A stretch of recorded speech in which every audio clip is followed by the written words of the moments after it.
Sometimes you don't know what you can do until you do it.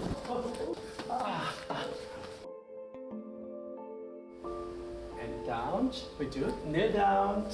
Before we're starting meditation, hands on your knee, close your eyes, meditation.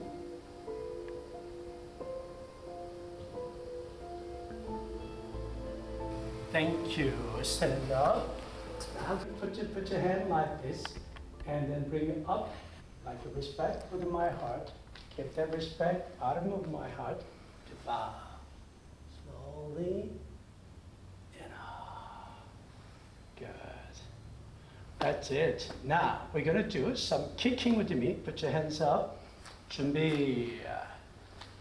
Kicking stance. Ready? Now front kick with me. Good.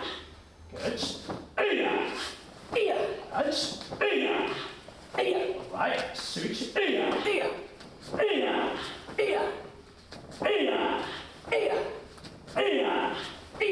Okay. Go back. Out. Bow. Thank you, sir. That's.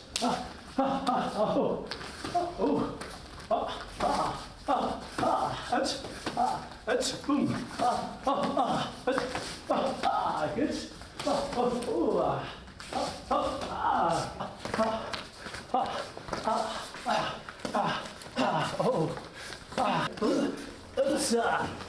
Okay.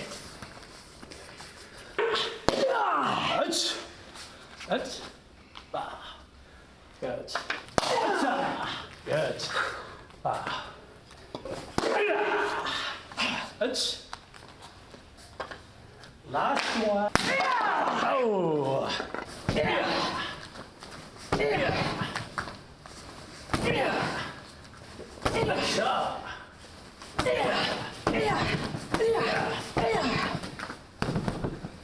All right. Fight for the Peak County people. Fight for this North Carolina. I lived in Milwaukee years ago, and I would drive by this Taekwondo company, and I said, you know what? Taekwondo dojo. And I said, I want to take some Taekwondo. I think it would help me. I traveled a lot. I was by myself, and if anything, I would be able to at least defend myself enough to get away. So I talked to several of my friends and said, hey, y'all want to join with me? And they said, yeah. Now I told them what I was doing, and they said, we're going to do it too. I said, okay, all right. You sure? They said, yeah. I didn't wait 1 year. 2 years. After 2 years, they did not respond. I got tired of waiting. So I went in and introduced myself, signed up for classes. And when I first signed up, I was the only adult in that beginner class with the children. And they were doing full splits, and I was intimidated. I said, ooh, this is, told them as far as I could go. But I got in there. I didn't make any excuses. I continued, and I did everything I was supposed to do, learned my katas, and start moving up in with my belts. I started with the white belt, and then I went to the, what do you call it when you have the? Yellow belt, stripes. Yeah, I went to. Just a stripe on the belt. Okay, because I didn't know if it was a certain name for the stripe. I had the stripe on my white belt, and then I went to the yellow belt, and then had the stripe on my yellow belt. And so I began to go up. I began to be less intimidated. But although I had fear, I didn't let it stop me. Because once I decided that I was gonna move forward, I moved forward with intention. And so I got to the point where I was a deputy black belt is what I call it. It was the red and black one that he said sometimes the youth get. And that was my first time going to a tournament. And I thought I was going to fight against other individuals who were the same belt as myself, until I got there. And when I got there, my instructor told me then that no one else had signed up that was a deputy belt. So it was either below it or above first and second degree black belt. Oh my gosh. I was like, what? Now I prepared, I practiced and I prepared. I did extra, not only in my classes, I had some of my peers, because by this time I got a chance to be in more intermediate classes and more advanced classes with other adults. And sometimes I was the only woman, and they would practice with me. They would spar with me. They wanted me to be prepared, and I said, okay. And so as I was going for each belt, you have to go out and you have to spar to get to the next level with the belts and break boards and all that. So some of my peers would just help me constantly and help me with my mindset. And so when I went to this tournament, and I was told once I got there that I had to fight black belts, I was intimidated, but I did what I did. And I fought against a second-degree black belt, and I won. I knocked her down. I think she went up to kick, and I went in. My punch was pretty amazing. And then I had to fight the first-degree black belt after that. And I ended up like second place overall, but my trophy, which I'll show you in a second, I was surprised. And I think sometimes you don't know what you can do until you do it.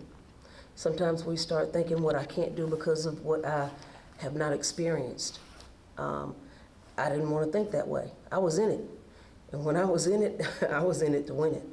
And so, hence, I did well in that tournament, and that helped me to understand that I can overcome obstacles and fears. I just have to be willing.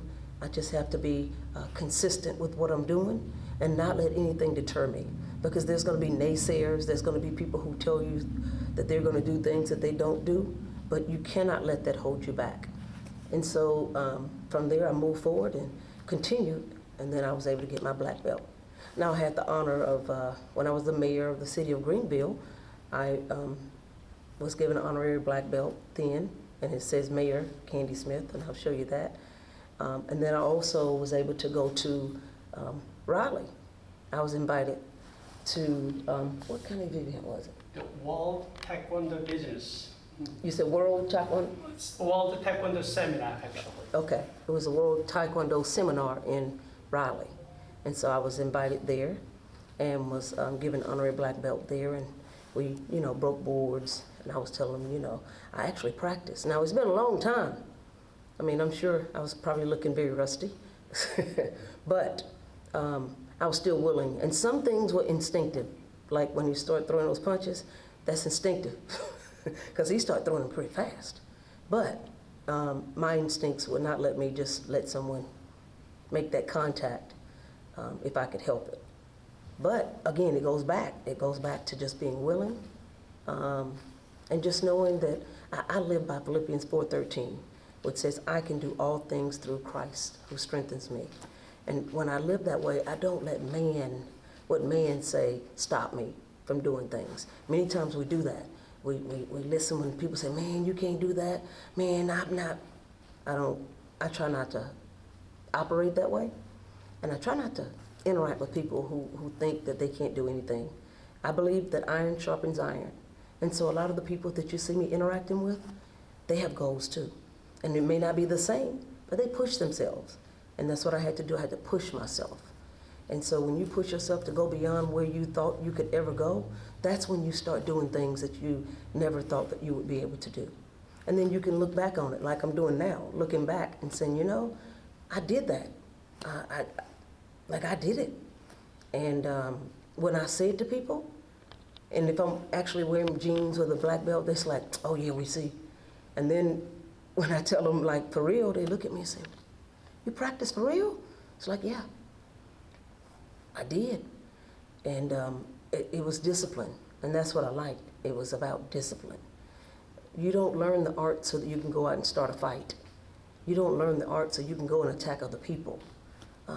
Much of my training was to do everything you can to stay out of fights, to stay away from negative situations like that. But if something does happen, you should be able to protect yourself. And like when we practice with that knife, like if it was coming towards me, trying not to get stabbed, right? So I think that that's a valuable art, and that's the reason why I wanted to take it, because I traveled by myself as a woman, and I still travel now. And so I just like to keep myself as safe as possible. And I was excited for my accomplishment. Now, do I need to come back? Absolutely. I need to come back, and I need to probably get back in, and I would love for Elena to do it. I'm trying to get her pumped up. And I don't mind starting at the beginner again, just so she could feel comfortable. But I think it's a good skill to have, and it's great discipline, and I encourage people to try it. And I hear some people say, well, I'm grown, I'm an adult. Well, I was an adult when I got in. I didn't start as a child, I was an adult. But I didn't let it stop me. I was interested in it, and I went for it. I looked in the closet, and I said, oh, there they are.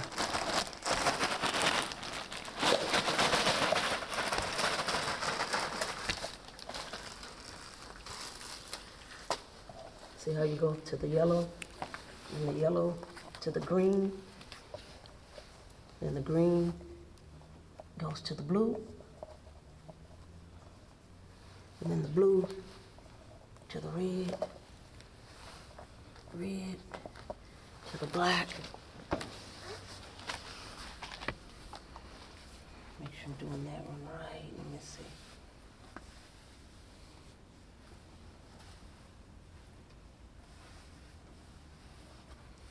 I need to put some rubber bands around them.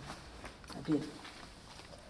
For my red, it went to the deputy, and then it went to the black.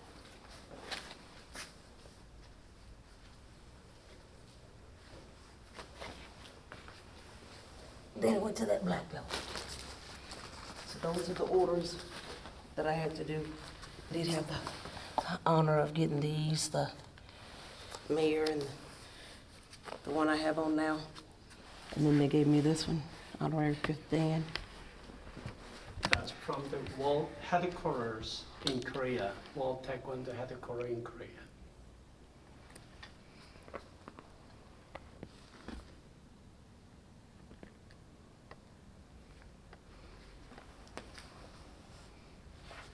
I was very honored when they gave these to me. So in my division, I got 1st place, and that was back in 2003. And I said, wow, I could do it. I mean, you know, I just didn't think that I would be able to do it, but I did it. But that goes to show you can do anything you put your mind to. And that's why being able to come to places like this, helps you with discipline, helps you understand that you can do things. Don't think about what you can't do. You gotta push yourself. You gotta be willing to learn, you gotta be willing to listen. Because when you have wonderful instructors, like Master Lee, when you have wonderful instructors like that, if you listen and you pay attention, they teach you. And sometimes it pushes you beyond where you thought you could go and what you could do. But those are life lessons, because a lot of people just don't think they can do certain things, and those are life lessons. So.